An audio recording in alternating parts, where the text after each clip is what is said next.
All right. Welcome back, my fellow agents. I am X7, your host of Zenorama, the podcast of heroes and monsters.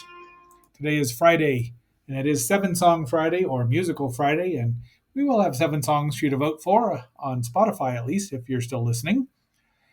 And we are going to be talking about the excellent mockumentary, whatever you want to call it. This is Spinal Tap. Mostly we'll be talking about the first time I saw it and my reactions to it and what I've learned since then.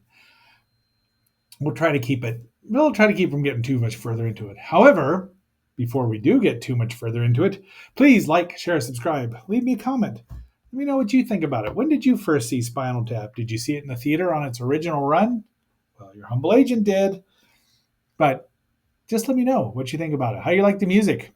Do you like heavy metal? Do you like blues rock heavy metal? Any comment is always appreciated. And if you could, just watch a little further and you'll see what is on for tomorrow because I didn't make a title card for that exact movie, but you'll know. All right. Are you ready? Let's rock and roll.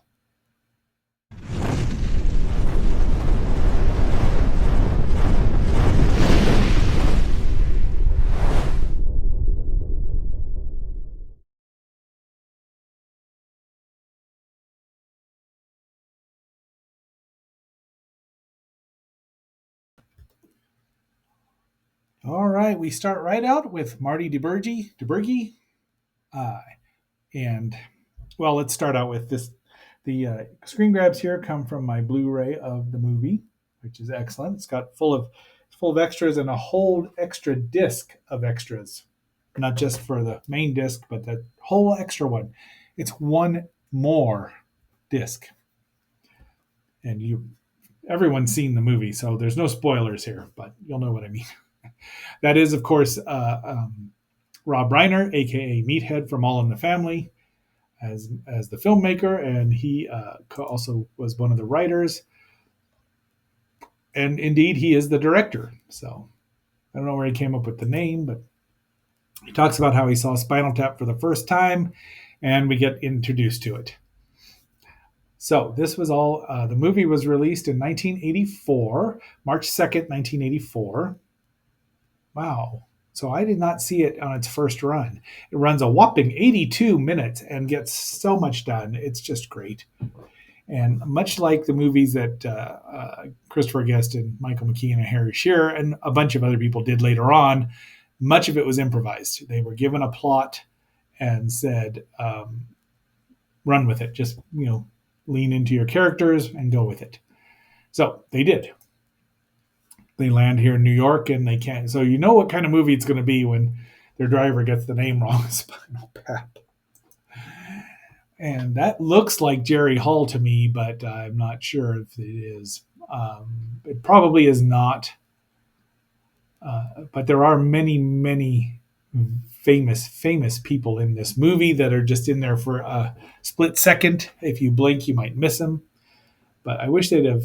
I don't know who she is, but she does look like Jerry Hall, but she doesn't have the Southern accent.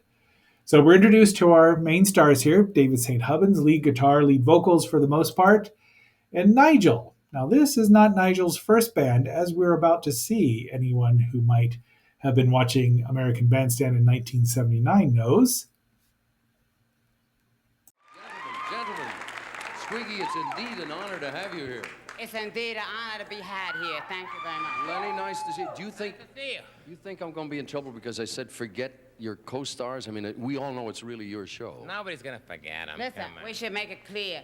We are Lenny and Squiggy. We are real. But Laverne and Shirley are not real people. They're nice people, but they're actress people. They're Penny Marshalls and Cindy Williams. And, But you're real. Oh, yeah. Are these people real behind it? Oh, yeah. Would you introduce me to this gentleman here? All right. State your name and tell us what you do. Oh, my name is Nigel Tufnell. I come from Swindon, England. I play guitar. So, all right. The gentleman on bass? Come on, tell him your name. Dominic Balloon. I come from the west side of Chicago. Play the bass. All right, and you're gonna have to shout at me from the piano. Can I hold it? Yeah. Hello, Lars Finke from the Ull River in Sweden. Swedish. international band. It's a UN, we call it. It's a UN. Yeah. And the man on drum, what is it? He don't like to talk much. He just What's he studying? I don't know. He says it's something to fall back on. yeah. Color TV servicing? Now, wait a minute.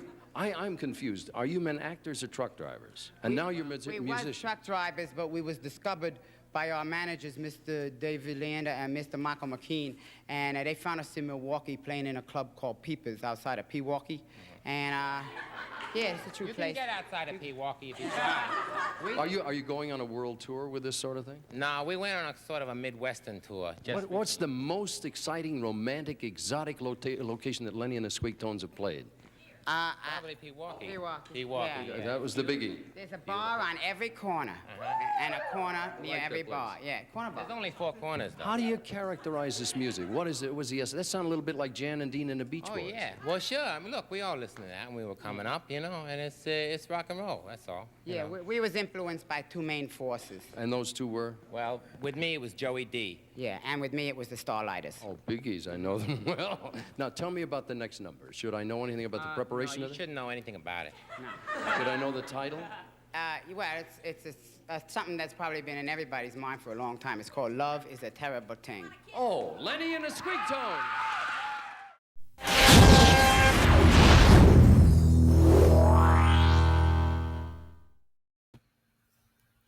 This is from the back of their actual album, and there he is, Nigel Tufnell created. Now look at their drummer. That looks like Peter Criss without makeup, except that he's skinnier and smoking a cigarette. I think he's called Ming the Merciless, but really, if I didn't know better, I would swear that was Peter Criss, who had not left the band yet, but sure looks like him. Anyway, there's Derek Smalls, who's played by Harry Shearer. You'll know him as many voices on The Simpsons.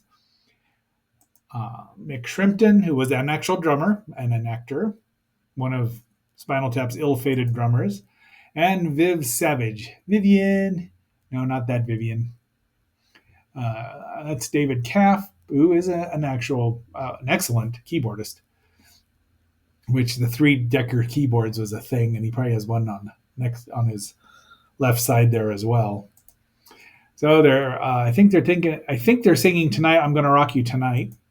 And then we go into there. So we get a flashback where they talk about the new originals, and they sing Give Me Some Money. So this is their Beatles homage. And they start talking about their drummers. Opening night party. Bobby Fleckman is played by Fran Drescher. You know her from The Nanny, and I believe some other movie in 79 about disco. I think she's in that. Your humble agent's never seen Saturday Night Fever. And that, of course, is John Steed, Patrick McNee, the late, great Patrick McNee. And that is Billy Crystal. Talking to him is... he is talking to... There are 2 other mimes there. One of them was Julie Payne, and the other one's Dana Carvey. Isn't that special? Didn't even recognize him. 1980. This was before he went to Saturday Night Live. This guy complaining about the Limeys who don't care for Frank Sinatra at all. And that's Ian Faith, who's their manager, played by Tony Hendra. They're at Fidelity Hall. There's a double bass, and they're singing Big Bottoms. They go through their albums, tasteless cover. They just laugh at the reviews. Smell the Glove. That's the name of their new album. Unfortunately, they have a problem with the cover. Nobody likes it. It's sexist. Not sexy, sexist. And there they are as wee children, which is probably from somewhere. Now, Nigel is played by Christopher Guest, who is British as well as American. And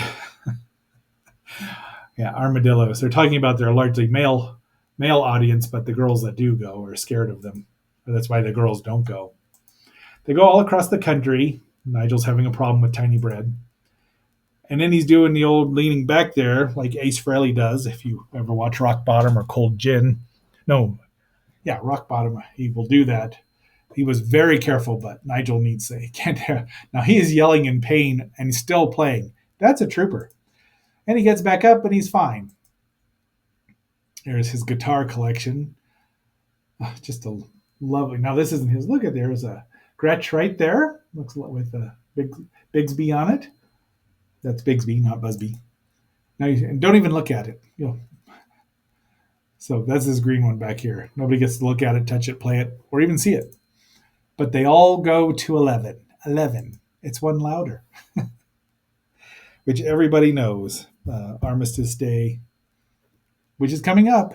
Oh, I should have saved this for to talk to Lilith. Lilith and I are going to be reviewing the movie as well, or talking about it. So I saw this movie in '84 after I returned from home from my college assignment in West by God, Virginia, and it was playing at the university. I don't think it was the planetarium there in Boulder at CU, but somewhere they had a great film festival every week. Every Friday night, you could go see something. And Charles and I went down there and saw this, and we laughed and laughed. It was the funniest thing. And there's Johnny Fever. We were all excited to see him. He's the manager of, I want to say Jet Black Desiato, but that's not who he really is. That's Duke. It's Duke Fame. But do you know how hard it was to cut out? I left the subtitles on because I didn't have to. So it's a cricket bat he's talking about. And there's and now we're going to be introduced to Janine, played by June Chadwick, Janine Pettibone, and the Thamesmen with Cups and Cakes. And now they are the hippie version of Spinal Tap. There's Graceland, and they sing Heartbreak Hotel, and there we get to see the Thamesmen in all their late '60s glory. Peter James Bond, spontaneously combusted. And there she is, in her complete with her old school Farrah Fawcett hairdo. And they smell the glove because it's black. It's very black. How much more black could it be? Right, Lilith? None more black. That should be the episode title, shouldn't it? Now this is their pods. I think this is Rock and Roll Creation. Let me they have it. Where's the songs? A lot of the bands that saw this movie weren't were not clued in on that. It was not they were not a real band, and they were not. And it was a comedy, and the Scorpions walked out. I would have assumed this band is far more closer to, say, Deep Purple than the Scorpions, but a lot of bands didn't think it was funny. I'm sure they got it over. Now Derek's stuck in his pod, and they're vamping. He's still playing. They're trying to use a blowtorch to get him out. He gets out right at the end of the song. I would have loved to seen this. I would have gone to see this band if they'd have been a real one. Can't always happen. Poor Mick. And there's Viv playing a computer game. Look at that. I think that's Space Invaders, maybe? I don't know. Janine, oh, jeez. Kind of controls David here. It's a beautiful piece. He's a really talented musician. I'll tell you, when I first saw this, I thought they were just going to be faking it. They had somebody else, play the music, but they're actually up there playing, and they wrote all the songs. So kudos to them. Yep, Derek's got a cucumber wrapped in aluminum foil, if you're from England. And everyone's just busting up laughing at him. They're a good band. I mean, if they're touring and, if their ticket prices wouldn't have been out of sight, maybe $10, people would have gone to see them because what else do you have to do? Of the Wiz and Spinal. Now they're in Chicago, home of the Bears. Artie Fufkin. I did not realize that was what's his guts? Paul Schaefer, and he's incompetent. I don't know who the waiter is there. Oh, it's Archie Hahn as the room service guy. Oh, geez. Appearances on Whose Line Is It Anyway? And something else. Oh, he was in Phantom of Paradise, which I need to watch again. Spinal Tap. How are they going to autograph their album when it's None More Black? So Paul wants his ass kicked, and I'm for that. and they get lost. That was something we laughed really hard about, and many bands have came forward and said, "No, that happens." And then she says, "Doubly." Oh, and then these things are ridiculous. David is the line. That's all I can say. I mean, I have to agree with that. I can't help it. This one, being a former violin player, Nigel's playing a lead on his Flying V. He's got a Gibson there next to it, and this. Well, he'd probably say it was a Strat, but a Stradivarius. But he's playing two guitars with that, and he stops to tune the violin. I about died. Now we're in Texas, hoping they're trying to get some notoriety, no publicity. So Nigel sketches out a Stonehenge for their Stonehenge, and unfortunately, you can see his dimensions are a bit off now, aren't they? So they have it made, and then Ian doesn't tell them. So the Druids, where the demons dwell. It's probably my favorite song that they do. He's watched it. He knows what's going to happen. Crushed by a dwarf. So, yeah, I mean, he's not wrong. We're going to do Stonehenge tomorrow. So she's taken over, and she's kind of marginalizing Nigel, and she's got all this astrological nonsense going on. And so Marty asks him, "Is there any tension?" No, we've grown up. But yeah, they're still yelling at him, like Shelley or Byron. Yeah. And so they book him into this dance hall at the military base with no clearance or anything. They get Nigel gets some interference on his guitar, which is kind of I always thought it was kind of implied that she, Janine, had something to do with that because he storms off, he leaves the band, and they asked David about it. He says, "Well, if I wasn't so heavily sedated, I'd probably be feeling a lot worse." So there's the amusement park. They go and play, and they don't have any. They have 10 minutes worth of music now because Nigel wrote a lot of the songs and they won't play them. So they're going to go do some jazz, which is Derek's idea, the Jazz Odyssey. And last show, end of the tour party, they've made their way across the country, without too many major mishaps. And Mick Shrimpton, their drummer's still alive. Now they think they're going to quit and retire and do their rock musical about Jack the Ripper called Saucy Jack. But they're not feeling it. They're just kind of blasé and ready to get this last show over with. And then Nigel shows up with a message from Ian. And of course, Sex Farm is on the charts in Japan. Where else would it be? And David goes off on him, saying, "You're showing up, throwing us a bone." He's like, "No, I'm just the messenger. I don't care." But you can tell they kind of miss each other. And he's like, "Do a good show, right?" He says, "Okay." So they're playing, and fortunately, Nigel's watching from there, and he's singing, and they're like, "All right, come on out, Nigel Tufnell," and the place goes wild, which I would have been there. And they're like, "Yeah." Unfortunately, they have Nigel's guitar still there, and ready to go and tuned up, and he just straps it on. Apparently, it's got its power pack, so he can play wirelessly. That is a gorgeous guitar too, and then of course they're in Japan, and Mick Shrimpton explodes, and he's replaced by Joe Mama Besser. Now Joe Besser, of course, is one is the Fifth Stooge. No, let's see, Shemp. Joe was the Fifth Stooge, and then followed by Curly Joe Dorita. Now Joe Mama Besser was Fred Asparagus, who we all know from 1986's being the bartender in The Three Amigos. He's like tequila, or it's like beer. And they're playing in Kobe Hall. And they're rocking out. And Ian's back with his heavy piece of wood in his hand. And then the credits run, and the guys are asking questions. So there's just some funny stuff in here. We get to see there's Michael Guest, who's reading books on tape by famous people. exact inner structure. So I've seen people with that shirt. I think it glows. You can get it glowing in the dark.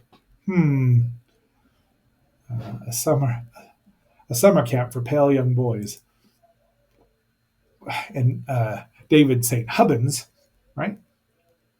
David St. Hubbins was the patron saint of quality footwear. That just made me laugh. Here's a bunch of Dana Carvey, all these famous people here. Where is Vicky Blue, who was the original bassist for the Runaways? Vicky Tischler Blue, I believe, is what she goes by now, who made Edge Play, the Runaway story, without talking to Joan Jett. I get it. Good movie. I liked it. Probably last time we saw Sandy West before she passed on. And he asked Nigel what he'd be doing. He wanted to work in a haberdashery or a hat store. And that is it. So that is Spinal Tap, which is excellent. I highly recommend it. I have not yet seen the sequel,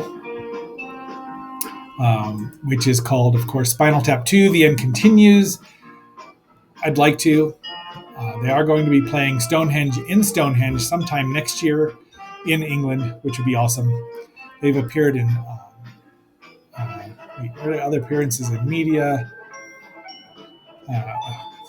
Mr. Burns, Waylon Smithers, Ned Flanders, and he did a Spinal Tap show up there, at least the 3 originals.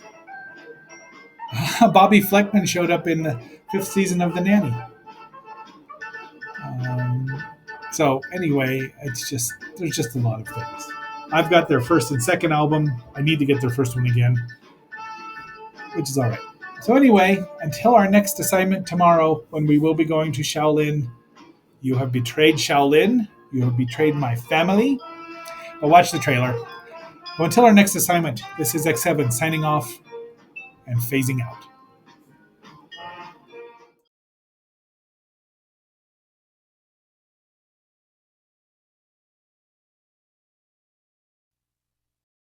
Roper, Williams, and Lee, the Deadly Three, penetrate the secret chambers of an evil island empire. What do you know about Han? He lives like a king on that island, totally self-sufficient. A fortress without walls, protected by an invincible army that needs no ordinary weapons.